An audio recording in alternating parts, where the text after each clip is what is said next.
आप सब लोगों को मेरा नमस्कार। और जितने लोग ये देख रहे हैं, टीवी देख रहे हैं, सोशल मीडिया पे देख रहे हैं, उन सभी लोगों को भी मेरा नमस्कार, सबको मेरा प्रणाम। आज दो मुद्दों पे बात करनी है। पहला मुद्दा तो है एक और गारंटी जो आज हम गुजरात के लोगों को दे रहे हैं। हम सब लोग गाय को अपनी माता मानते हैं, गाय की पूजा करते हैं, लेकिन जिस तरह से गुजरात के अंदर गाय के साथ अनदेखी हो रही है, दुर्व्यवहार हो रहा है, वो बड़े दुख की बात है। पिछले कुछ महीने जब मैं गुजरात में आया, बहुत सारे लोग मुझे मिले, उन्होंने सबने इसके बारे में शिकायत की। दिल्ली में हम लोग हर गाय के रखरखाव के लिए प्रतिदिन 40 रुपए देते हैं। 20 रुपए दिल्ली सरकार देती है, 20 रुपए नगर निगम देता है। आम आदमी पार्टी की सरकार बनेगी गुजरात के अंदर, तो हर गाय के रख रखाव के लिए हम लोग 40 रुपए प्रति गाय प्रतिदिन के हिसाब से देंगे। और हर जिले के अंदर पांजरा पोल बनाया जाएगा, ताकि जो ऐसी गायें हैं जो दूध देना बंद कर देती हैं या जो सड़क पे घूम रही हैं, उनको भी वहाँ पे उनका भी रखरखाव किया जा सके। और भी गाय के लिए जो जो कदम उठाने की ज़रूरत है, वो सभी कदम उठाए जाएंगे। दूसरी एक महत्वपूर्ण बात आज करनी है। सूत्रों के मुताबिक आईबी की एक रिपोर्ट आई है। उस रिपोर्ट में गुजरात में आम आदमी पार्टी, आज अगर गुजरात में चुनाव हो तो गुजरात में आम आदमी पार्टी की सरकार बन रही है। हालांकि रिपोर्ट में लिखा है कि अभी थिन मार्जिन से बन रही है, बहुत कम सीटों से आगे हैं। गुजरात के लोगों को एक जोरदार धक्का लगाना पड़ेगा ताकि अच्छा बहुमत आए और अच्छे बहुमत से सरकार बने। लेकिन जब से ये रिपोर्ट आई है, तब से ये दोनों पार्टियां इकट्ठी हो गई हैं। इनकी खूब गुपचुप मीटिंग हो रही है, सीक्रेट मीटिंग्स हो रही हैं। दोनों, भाजपा खासकर बुरी तरह से बौखला गई है। और पिछले कुछ दिनों से आप देख रहे होंगे कि दोनों सीक्रेट मीटिंग करके आते हैं और फिर दोनों एक ही भाषा में मुझे गालियां देते हैं, एक ही भाषा इस्तेमाल करते हैं। दोनों पार्टियां हमें गालियां दे रही हैं। बीजेपी कांग्रेस को गाली नहीं देती, कांग्रेस बीजेपी को भी गाली, दोनों मिलकर हमें गाली दे रहे हैं और एक ही भाषा में गाली दे रहे हैं। अब भाजपा का पूरा प्रयास है कि किसी भी तरह से कांग्रेस को मजबूत किया जाए, ताकि एंटी बीजेपी वोट बट जाए, ताकि जो जो लोग बीजेपी से नाराज हैं वो सारा वोट बट जाए। और कांग्रेस को ये जिम्मेदारी दी गई है कि आम आदमी पार्टी का जितना वोट ले सकते हो ले लो। मुझे पता चला कि कांग्रेस के कुछ नेता बीजेपी में जाना चाहते थे, उनकी बीजेपी से मीटिंग भी हुई, लेकिन बीजेपी उन्होंने कहा कि अभी मत आओ, अभी आओगे कांग्रेस से छोड़ के आओगे तो कांग्रेस और कमजोर हो जाएगी। अभी कांग्रेस में रहो, आपका ख्याल रखेंगे, अभी कांग्रेस में रहो, कांग्रेस को हम और कमजोर नहीं करना चाहते। मैं गुजरात के लोगों को कहना चाहता हूं कि बच के रहिए, सावधान रहिए। कांग्रेस की 10 से ज्यादा सीट नहीं आ रही इन चुनाव के अंदर। कांग्रेस खत्म हो चुकी है बिल्कुल। और ये जो 10 से कम जो भी आएंगी सीटें, ये लोग भी चुनाव के बाद बीजेपी के अंदर शामिल हो जाएंगे। आज पूरा गुजरात एक बहुत बड़े बदलाव की उम्मीद कर रहा है, बहुत बड़ा बदलाव देख रहा है। पूरे गुजरात में जहां आप जाके पूछिए लोगों से, कहेंगे परिवर्तन परिवर्तन, बदलाव बदलाव, बदलाव के लिए वोट देंगे, परिवर्तन के लिए वोट देंगे। पूरा गुजरात परिवर्तन के लिए वोट दे रहा है, बदलाव के लिए वोट दे रहा है। 27 साल में हमारे पास विकल्प नहीं था, आज ऊपर वाले ने एक विकल्प दिया है। कहीं ऐसा ना हो कि हमारी गलती के कारण ये विकल्प, ये मौका जो भगवान ने दिया है, ये चला जाए। कांग्रेस को वोट दे के बीजेपी को जिता मत देना।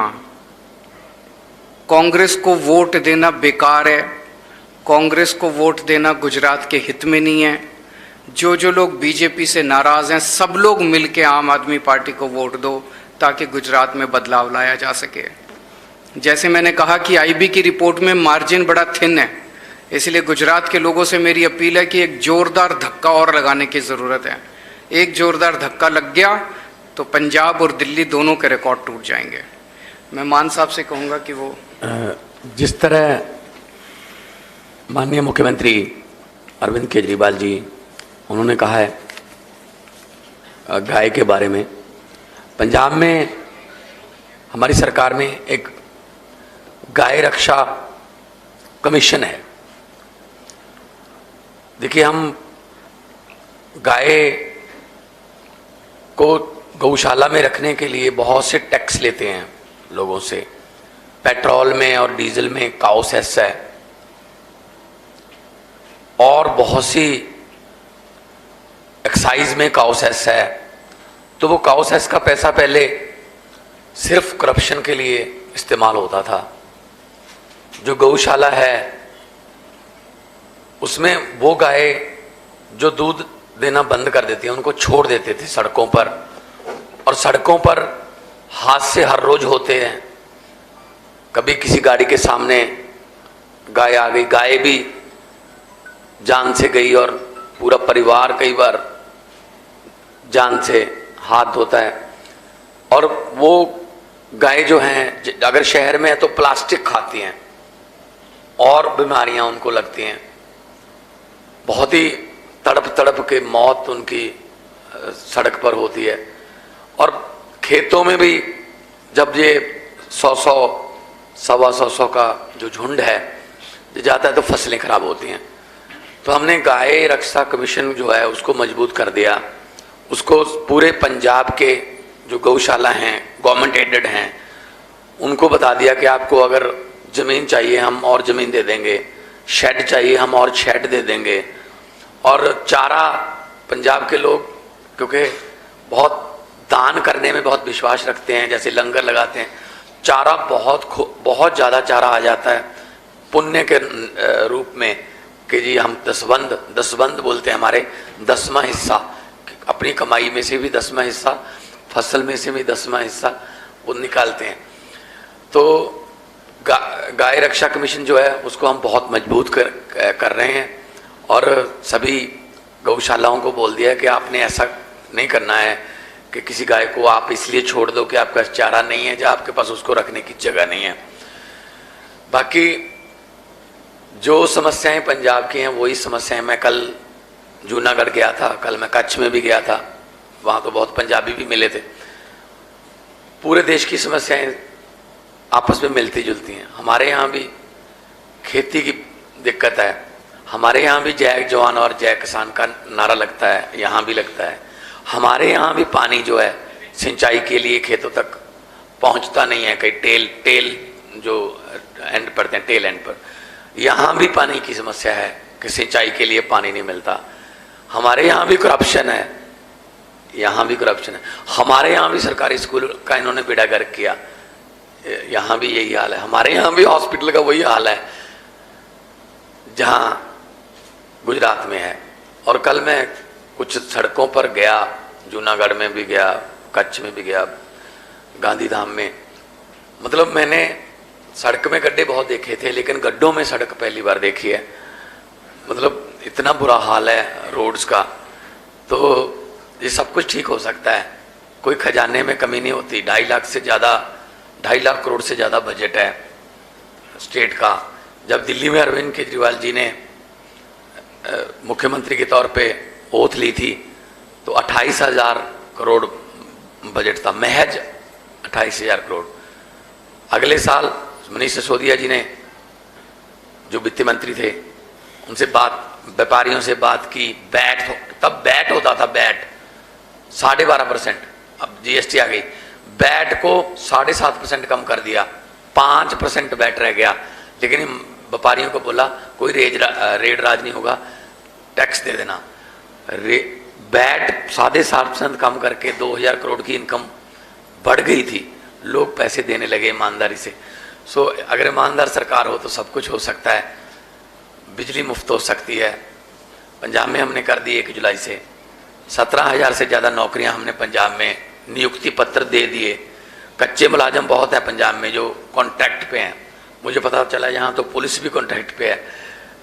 तो हमारे यहाँ कुछ मुलाजिम हैं 30,000 से ज़्यादा जो कॉन्ट्रैक्ट पे हैं, उनको हम पक्के करेंगे। आउटसोर्सिंग का ज़माना जो है वो ख़त्म करेंगे हम, क्योंकि आउटसोर्सिंग वाले बीच में से पैसे खाते हैं। गवर्नमेंट उतनी सैलरी देती है लेकिन वो आगे नहीं देते, कॉन्ट्रैक्ट साइन करवा लेते हैं।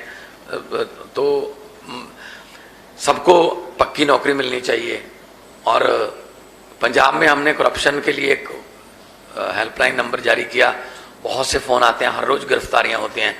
अब लोगों जो अफसर हैं जो सरकारी दफ्तरों में, उनको अब ये एहसास होने लगा कि अब तो सिर्फ वेतन पर ही गुजारा करना पड़ेगा। और अभी गुजरात में आए कल जितने इकट्ठ मैंने देखे अपने आप लोगों के आना, ये नई कहानी लिखने का संकेत है। मुझे तो लग ही नहीं रहा था मैं गुजरात में हूँ।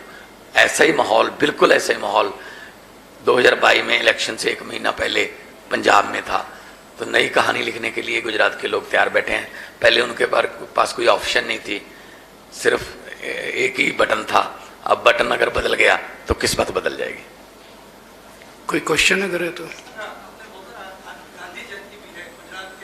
हाँ, कुछ सभी लोगों को गांधी जयंती की बहुत बहुत शुभकामनाएं।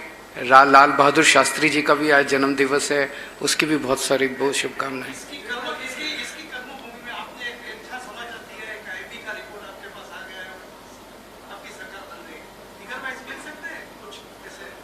जो मेरा सोर्स है उसने बहुत डिटेल नहीं बताया। उसने इतना बताया कि सरकार बन रही है आज की डेट में, आप लोग बहुत तेजी से ऊपर उठ रहे हैं, दोनों पार्टियां गिर रही हैं।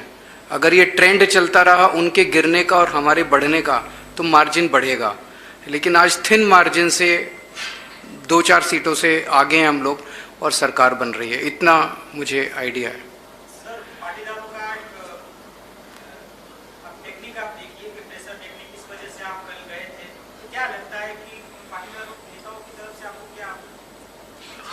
हम सबके लिए काम कर रहे हैं, सभी समाज के लिए, सभी जातियों के लिए, सभी वर्गों के लिए, सबके लिए हम काम कर रहे हैं।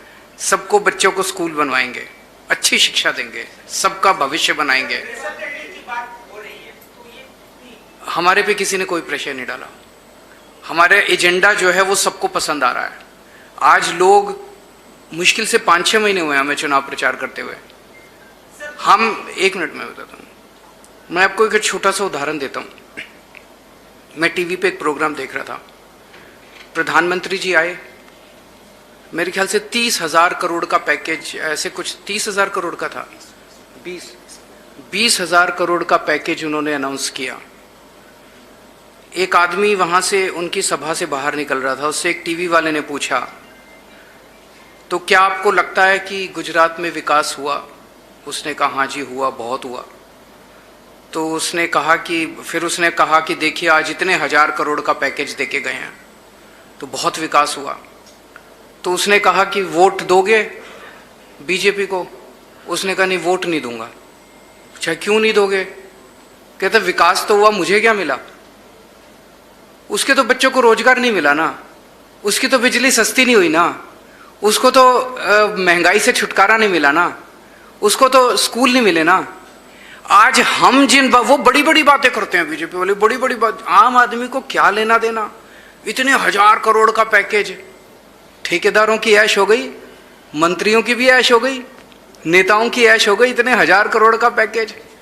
जनता को चाहिए मेरे बच्चे को अच्छी शिक्षा मिल जाए, मेरे घर में कोई बीमार हो तो अच्छा इलाज मिल जाए, मेरे बच्चे को रोजगार मिल जाए, मेरा बिजली पानी सस्ती हो जाए। इतनी महंगाई हो रही है, गुजारा नहीं चल रहा। वो बात हम लोग कर रहे हैं, वो लोगों के दिल को छू रही है। आज तक कभी किसी ने की नहीं, और ये लोग कर ही नहीं सकते, बिकॉज इन्होंने कभी करके ही नहीं देखी। हम करके आए हैं, दिल्ली में की, पंजाब में की, अब गुजरात में करेंगे।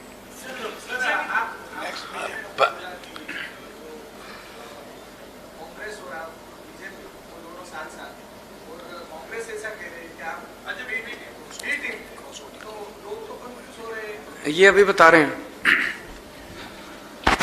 देखो, આપણે સૌ જાણીએ છીએ કે રાષ્ટ્રપતિ ચૂંટણીમાં ક્રોસ વોટિંગ થયું હતું, અને ક્રોસ વોટિંગ થયું હતું એ ધારાસભ્યો કોંગ્રેસના ધારાસભ્ય ક્રોસ વોટિંગ કર્યું છે.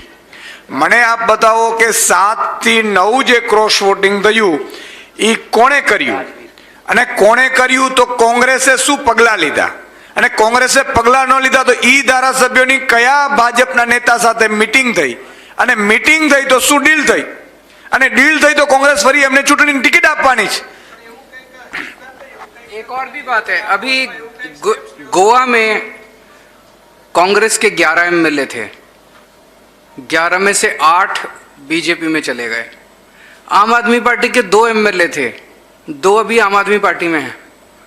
तो पूरे देश में हम लोग देख रहे हैं कि कांग्रेस बेसिकली तो अब बीजेपी की जेब में बैठी है. बीजेपी जब चाहती है जितने जितने उसको चाहिए होते हैं उतने खरीद लेती है, बाकी स्टॉक में रखती है वहां पे. तो सारे देश के अंदर देख रहे हैं.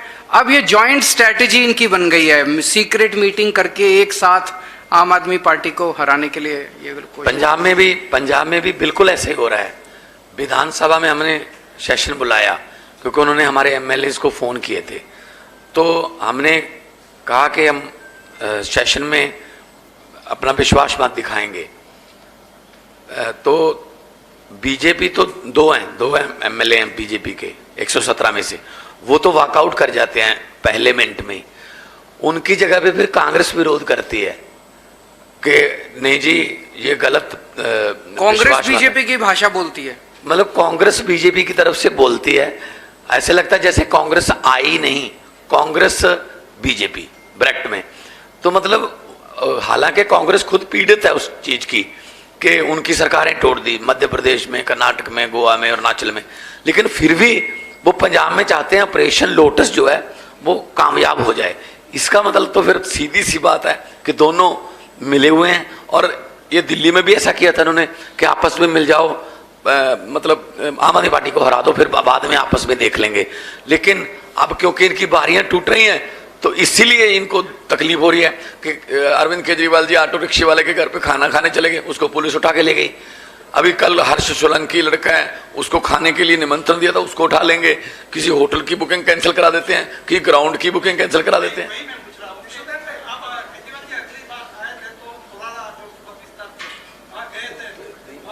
बिलाना डाटा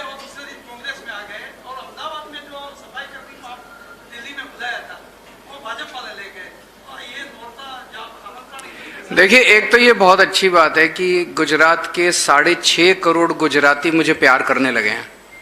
चाहे वो कांग्रेस का हो चाहे बीजेपी का हो, सब मुझे खाने पे बुलाते हैं और मैं सबके घर जाता हूँ. मुझे कोई लेना देना या कौन किसको वोट देता है, जिसको मर्जी वोट दे, जिसको उसका मन करे उसको वोट दे. मैं कभी किसी के घर कोई मेरे को आप मुझे कल खाने पे बुलाएंगे, मैं आपसे पूछूंगा नहीं कि आप कौन सी पार्टी को वोट देते हैं. मैं आपके घर में पूरे सत्कार के साथ खाने के लिए. 1 मिनट सुनिए, ये मैं सबके घर जाऊंगा. बड़ी अच्छी बात यह है कि बीजेपी वाले मुझे खाने पे बुलाते हैं, अपने नेताओं को नहीं बुलाते. कांग्रेस वाले भी मुझे खाने पे बुलाते हैं, अपने नेताओं को नहीं बुलाते. सब हमें प्यार करते हैं. मैं उनको सबको कहना चाहता हूं, जिसको मन करे उसको वोट दो. जब हमारी सरकार बनेगी, हम 6.5 करोड़ गुजरातियों की सरकार होंगे. हम उनकी बीजेपी वालों की भी बिजली माफ करेंगे, कांग्रेस वालों को भी महंगाई से छुटकारा दिलाएंगे. हम उनके बच्चों के लिए भी अच्छे स्कूल बनाएंगे, कोई भेदभाव नहीं करेंगे. सब हमारे हैं. ये पार्टीबाजी बेकार की बात है.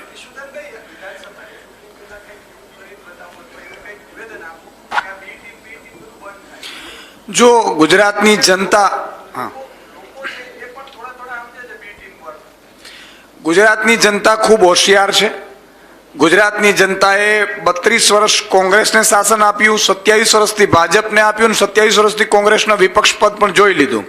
સાથે સાથે છેલ્લા 12 વર્ષમાં 65 કોંગ્રેસના મોટા નેતાઓ ત્યારે ભાજપમાં બેઠા છે. એટલે કોંગ્રેસ યુક્ત ભાજપ છે. ભાજપના જે સારા આગેવાનો છે એમણે પણ ભાજપે સાઇડલાઇન કરી દીધા છે. માત્ર ગુંડાગર્દી કરી શકે, માત્ર રૂપિયાનો ઉઘરાણા કરી શકે, માત્ર અધિકારીઓ પાસેથી ઉઘરાણો કરી શકે, એમને કોંગ્રેસ ભાજપે લીધા છે. અને કોંગ્રેસવાળા પણ એવા જ જાય છે. હું એમનો દાખલો આપું તમને કે પરસોત્તમ સાબરિયાજી જે કોંગ્રેસના ધારાસભ્ય હતા, જેની ઓડિયો ક્લિપ વાયરલ થયા પછી 6 મહિના જેલમાં રહ્યા પછી એ જેલમાંથી ભાજપમાં જાય છે, છૂટી જાય છે અને પછી ભાજપને ટિકિટ આપે છે. એટલે એનો અર્થ સ્પષ્ટ થયો. ગુજરાતની જનતાને મારી વિનંતી છે, ભાજપ કોંગ્રેસે મિટિંગો કરી છે. મિટિંગમાં એવું નક્કી થયું છે ક્રોસ વોટિંગ જે પણ ધારાસભ્યો કર્યા છે એ કોંગ્રેસમાંથી લડે, ભાજપ એને ફંડ આપશે. મેં સાંભળ્યું છે, સાચું ખોટું ઈશ્વર જાણે. ભાજપ એને ફંડ આપશે 5-7 કરોડ રૂપિયા. રૂપિયાવાળી તો પાર્ટી છે જ. અને જો ચૂંટાઈ જાય ચૂંટણી પછી તો ભાજપને કાંઈ ઘટે તો માલ સપ્લાય થઈ જાય, નહીં તો આમ આદમીને હરાવવા માટે આખો શોખ તો ગોઠવાયો છે. ગુજરાતની જનતાને અપીલ કરું છું કે ભાજપ અને કોંગ્રેસ બે એકબીજાની ટીમો છે, એ આપણે સાબિત કરી દીધું છે. ઘણી વખત તમને ખબર છે, એક મોકો આમ આદમીને એટલા માટે આપજો કે તમારા બાળકના શિક્ષણની વાત કોઈ નથી કરતું, તમારે વીજળી ફ્રીની વાત કોઈ નથી કરતું, શિક્ષણની વાત કોઈ નથી કરતું, ખેડૂતોની વાત નથી કરતું. એટલે સ્પષ્ટ છે કે આ બંને એકબીજાની બી ટીમ છે અને ગુજરાતની જનતાએ સાબિત પણ જોઈ લીધું છે અને સાબિતી પણ થઈ ચૂકી છે. Thank you.